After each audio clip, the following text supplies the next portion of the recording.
Halo Sobat pencinta Donghua, kali ini kita akan melanjutkan cerita Battle Through the Heavens Benua Kaisar.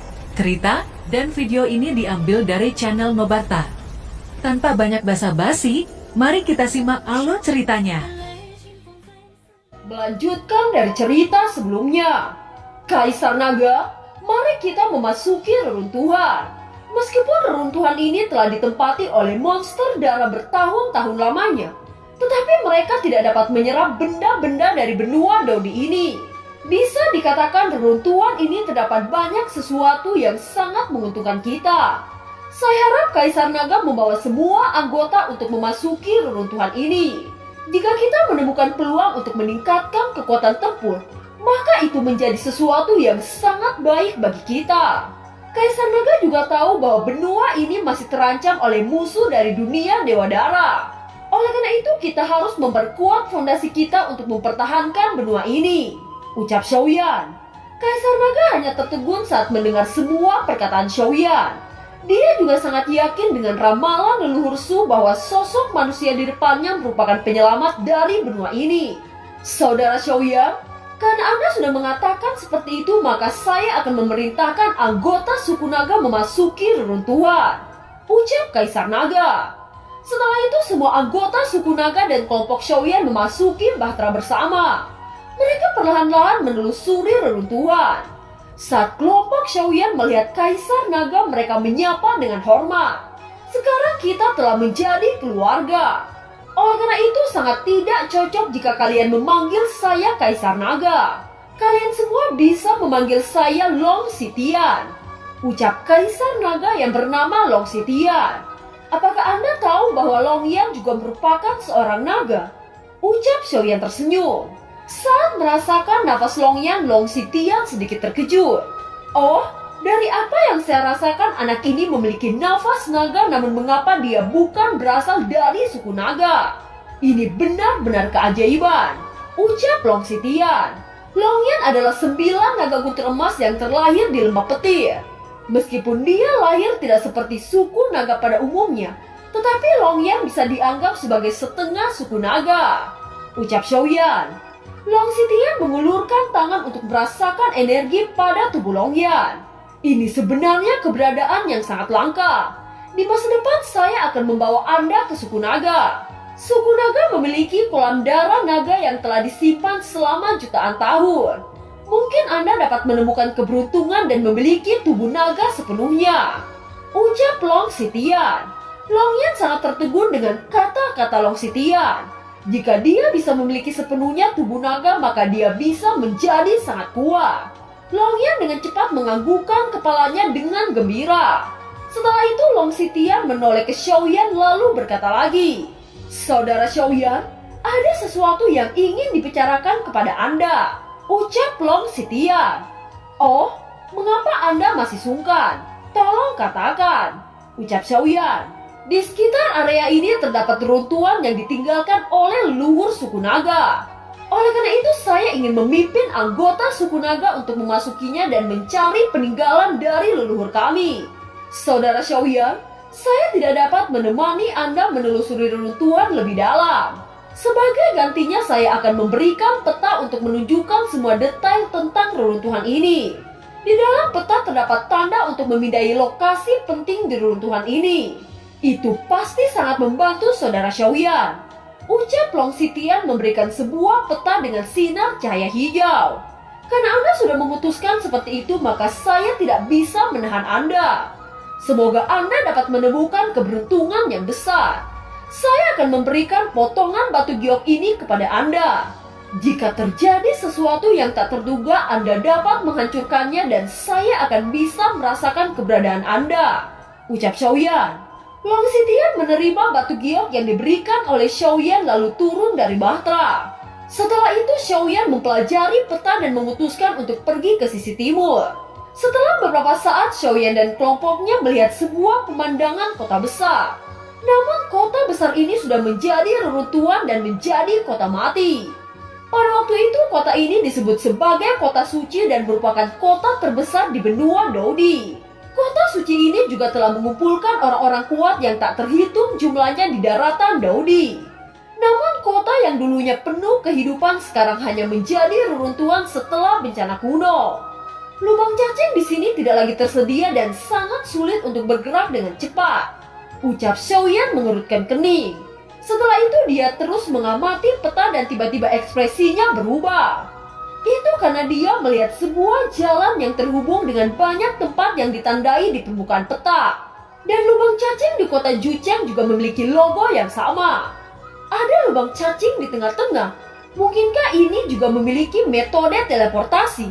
Gumam Xiaoyan. Setelah itu dia menoleh ke kelompoknya dan segera memberikan instruksi untuk berpencar.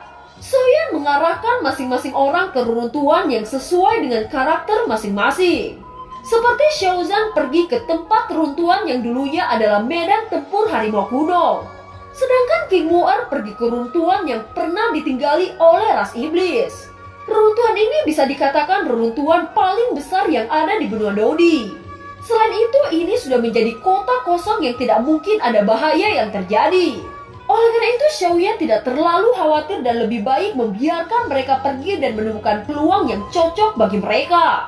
Setelah Xiaoyan mengatur semuanya dengan benar, dia segera membungkus kerumunan dengan kekuatan yang tak terlihat, yang dapat melindungi semua orang dari serangan air laut. Mereka mulai bergerak dan meninggalkan Batra masing-masing. Keuntungan apa yang dapat mereka temukan di reruntuhan tergantung pada keberuntungan mereka sendiri. Xiaoyan meninggalkan Batra dan tenggelam ke dasar laut. Meskipun dia sudah menyelam dengan sangat jauh, namun jalan-jalan di sini masih sangat jelas. Sesaat kemudian Xiaoyan melihat adanya sebuah plakat besar yang menggantung miring dengan 3 karakter. Tetapi warnanya telah lama pudar dan ditutupi dengan tanaman air. Setelah itu dia memandang sebuah pagar gerbang besi yang sudah benar-benar busuk. Xiaoyan segera melayang dan terbang masuk melalui pagar busuk itu. Tumbuhan akuatik yang lebat hampir sepenuhnya menghiasi tempat ini dan sepenuhnya menutupi penampilan. Xiaoyan menggunakan kekuatan jiwanya dan terus mengidentifikasi area di sekitar sampai dia mencapai alun-alun. Sebagian besar daerah sekitarnya mulai gelap. Hanya beberapa tanaman laut mengeluarkan cahaya-cahaya redup. Di alun-alun terdapat sebuah bola besar yang mulai terlihat samar-samar. Tetapi pada saat ini bola itu juga ditutupi dengan rumput laut. Xiaoyan tidak bisa melihat dengan jelas seperti apa benda itu. Dia mengira benda itu hanya hiasan dan matanya segera berpaling dengan tidak peduli. Tiba-tiba bola itu mengeluarkan suara dan memancarkan cahaya biru.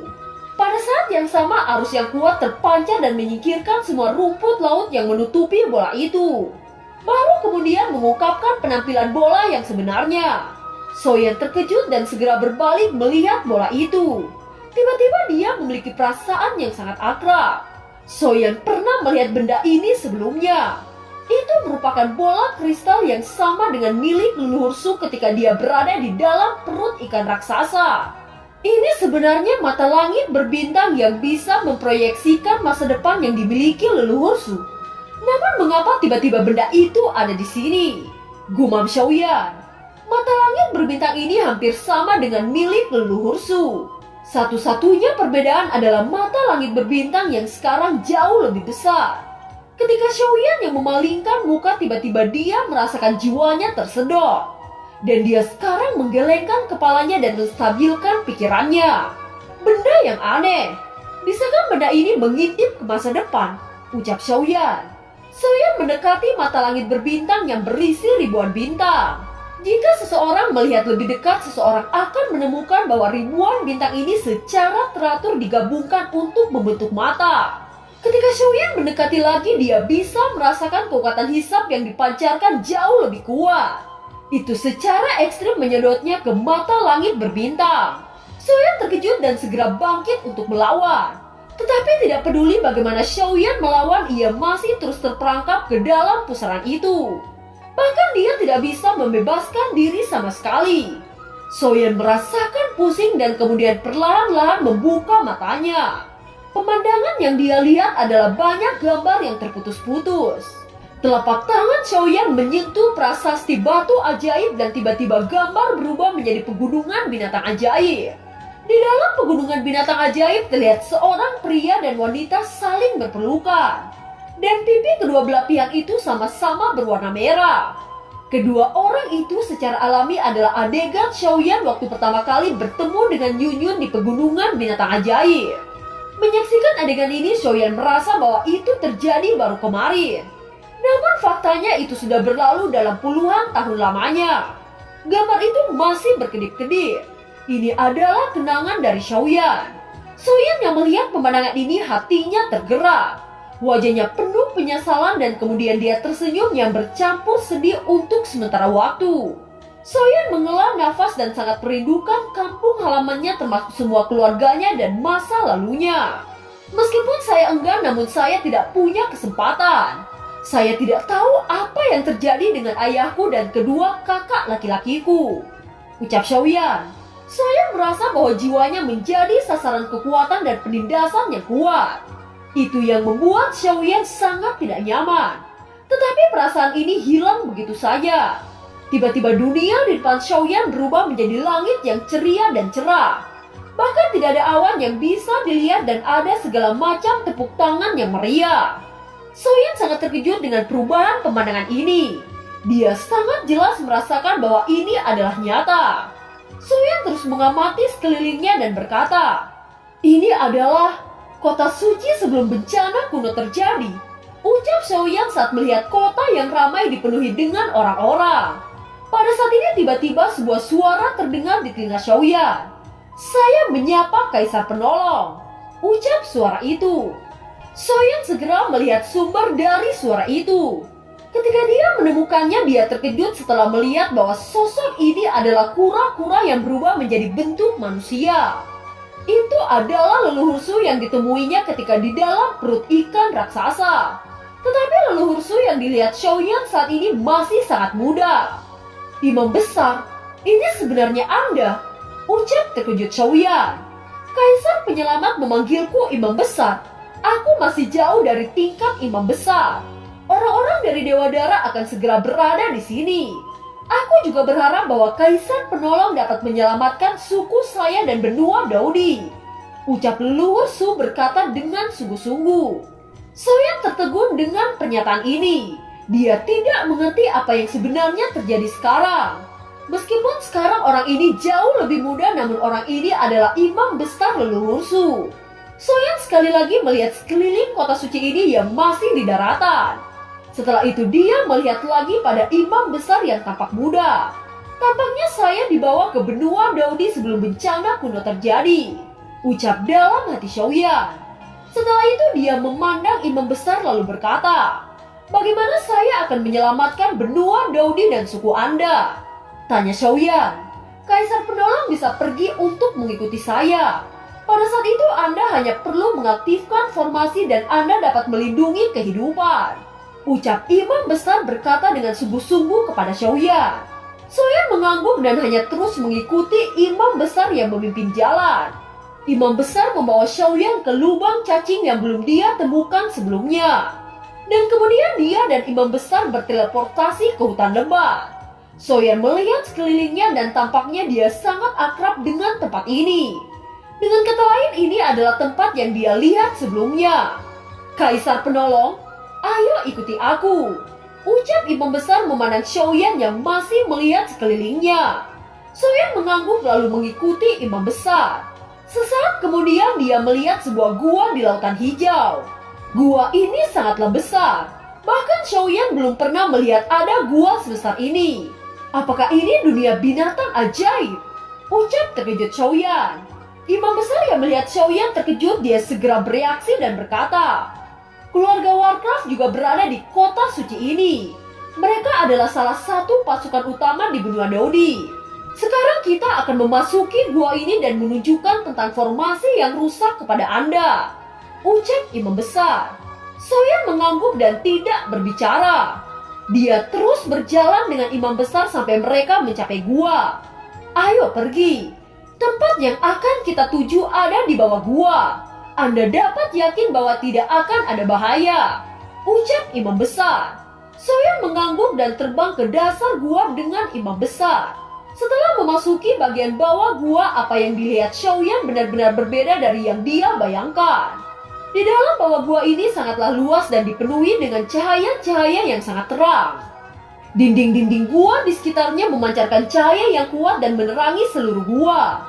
Terlihat lubang-lubang kecil di sekitar dinding yang diatur dengan sangat rapi. Dan masing-masing lubang memiliki sosok ras Warcraft yang berdiri di atasnya. Sosok-sosok itu memancarkan nafas yang kuat. Soyan dapat merasakan bahwa mereka sebenarnya memiliki kekuatan Dausian. Bahkan banyak yang lebih kuat dari itu. Salah satu dari sosok itu berkata ketika melihat Xiaoyan, "Apakah ini mukjizat imam besar dengan membawa seseorang manusia di sini? Bisakah kita benar-benar mengandalkan orang ini?" Ucap sosok itu. "Kamu tidak perlu meragukan imam besar. Prediksi imam besar tidak mungkin salah," jawab dari sosok lainnya. "Ya, saya juga berharap begitu," ucap sosok sebelumnya. Munculnya Xiaoyan segera menyebabkan kegemparan di gua. Percakapan itu tidak ada habisnya. Di gua yang besar ini setidaknya puluhan ribu orang ditampung. Kekuatan semua orang sangat kuat. Hati Xiaoyan seperti terjepit ketika melihat banyaknya keberadaan yang sangat kuat di sini. Prediksi imam besar sepertinya selalu membimbing Xiaoyan. Dia tiba-tiba mengeluarkan sebuah catur dan dikendalikan oleh dirinya sendiri. Dan Xiaoyan hanyalah salah satu bidak catur dari permainan ini. Imam besar berkata kepada Xiaoyan, "Kaisar penolong, dengan catur ini mungkin sekarang Anda sudah menebaknya." Ucap imam besar, "Jika Anda membiarkan saya menjadi bidak catur atas belas kasihan saya tidak akan begitu mudah untuk dimanipulasi. Tetapi saya ingin mendengar siapa lawan saya dalam permainan catur ini." Ucap Xiaoyan memandang imam besar di depannya dengan tenang. Imam besar itu berusaha keras untuk menarik Xiaoyan ke dalam permainan caturnya. Dan dia pasti sudah merencanakannya. Lawan Anda adalah dunia Dewa Darah. Dan malam petaka akan datang. Benua Daudi hari ini tidak bisa menjadi lawan dunia Dewa Darah. Karena itu kita harus mundur dari keuntungan kecil untuk melindungi situasi keseluruhan. Jika kita tidak melakukan ini, kita akan benar-benar terperangkap dan tidak akan mungkin untuk berbalik. Di babak ini Anda adalah kuncinya. Anda adalah kemenangan keseluruhan. Ucap imam besar memandang Xiaoyan berkata dengan sungguh-sungguh, di sini ada banyak orang yang lebih kuat daripada saya. Saya Xiaoyan tidak dapat mengambil tanggung jawab ini." Ucap Xiaoyan sedikit mengulurkan kening. Dia tahu bahwa di sini ada banyak keberadaan yang lebih kuat darinya. Namun imam besar menunjukkan kepada Xiaoyan adalah kunci kemenangan permainan ini. Jelas itu membuat Xiaoyan secara alami sedikit bingung. "Kaisar penolong, apakah Anda masih tidak mengerti?" Ucap imam besar memandang Xiaoyan dengan senyum di wajahnya. Setelah itu dia mulai menjelaskannya. "Karena Anda adalah penguasa benua ini, maka Anda akan berhasil. Saya tahu bahwa Anda memiliki 3 keajaiban yang tak terhitung jumlahnya di tubuh Anda. Jika Anda berjanji kepada saya, maka saya bisa memberikan Anda beberapa lagi di sini. Ini adalah tentang nasib daratan Daudi di masa depan. Oleh karena itu saya masih ingin berpikir 2 kali." Ucap imam besar, "Tidak penting apakah saya setuju atau tidak. Pada saat ini saya telah menjadi salah satu bidak catur dan tidak akan ada jalan keluar." Ucap Xiaoyan segera memandang imam besar tanpa khawatir. Dengan penuh perhatian imam besar tersenyum canggung lalu mengangguk pelan. Meskipun dia tahu bahwa kekuatan Xiaoyan sekarang tidak kuat jika dibandingkan dengan mantan penguasa Daudi dan dunia Dewa Darah. Tetapi suatu hari nanti dia tahu bahwa Xiaoyan akan melampaui segalanya.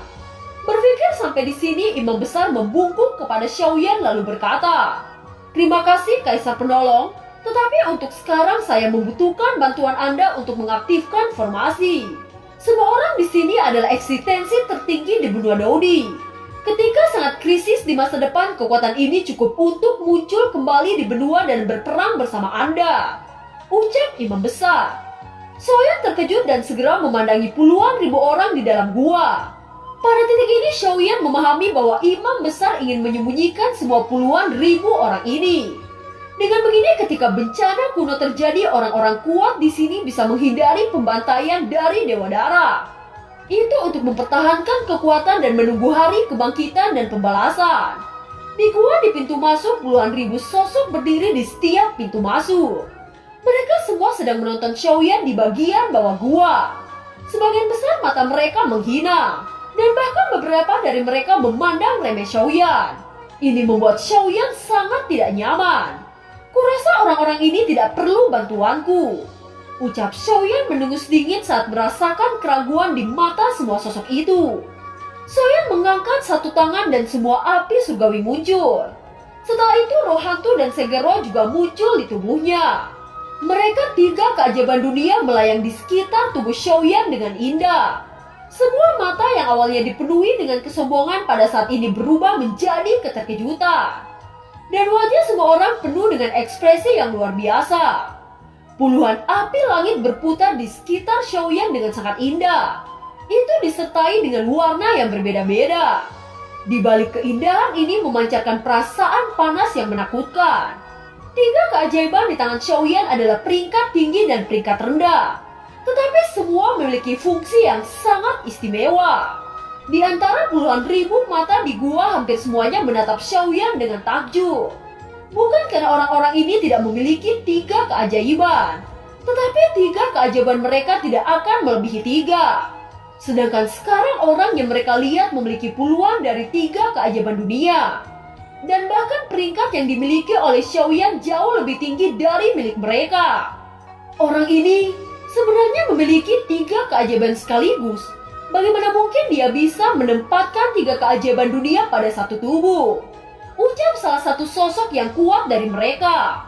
Orang ini tidak hanya memiliki tiga keajaiban, tetapi masing-masing dari tiga keajaiban memiliki jumlah yang begitu banyak. Jika saya tidak salah, yang ungu adalah segel emas yang berada di peringkat kelima. Jawab dari sosok itu. Bahkan Jinggu 7 warna di peringkat pertama dan kedua ada di tangan orang itu. Bagaimana ini mungkin? Ucap seruan dari sosok itu. Suara-suara seruan dan keterkejutan terus terdengar di dalam gua. Mata yang semula memandang Xiaoyan dengan penuh kesombongan itu benar-benar hilang. Pada saat ini mereka melihat mata Xiaoyan berubah dari kaget menjadi iri. Dan pada akhirnya ada kekaguman besar yang muncul. Kaisar penolong, pada kenyataannya tindakan ini tidak perlu. Waktu akan membuktikan kepada mereka. Ucap imam besar itu tersenyum. Dia secara alami memahami bahwa tujuan Xiaoyan menunjukkan tiga keajaiban adalah untuk mencegah orang-orang yang berpikiran sombong itu menghilang. Aku tidak suka dengan orang yang merasa paling kuat. Karena Anda memilihku, maka saya harus membiarkan semua orang mematuhiku. Ucap Xiaoyan mendongak sedikit. Meskipun ada terlalu banyak pria kuat yang lebih baik darinya, tetapi Xiaoyan saat ini ladang sumber abadi yang terkuat. Matanya melirik ribuan orang dengan paksaan yang kuat. Dan orang-orang yang ribut itu langsung terdiam. Mulai sekarang konsolidasi pembunuhan dan perhinaanmu. Jika situasi ini muncul kembali hari ini, aku akan membunuh siapapun kamu. Ucap Xiaoyan mendengus dingin. Setelah kata-kata Xiaoyan selesai, tidak ada seorang pun di gua yang berani memiliki setengah kalimat. Pada saat ini tidak ada yang berani berkata apapun lagi tentang Xiaoyan. Dan film pun berakhir. Terima kasih telah menyimak dari awal sampai akhir ya. Sampai jumpa.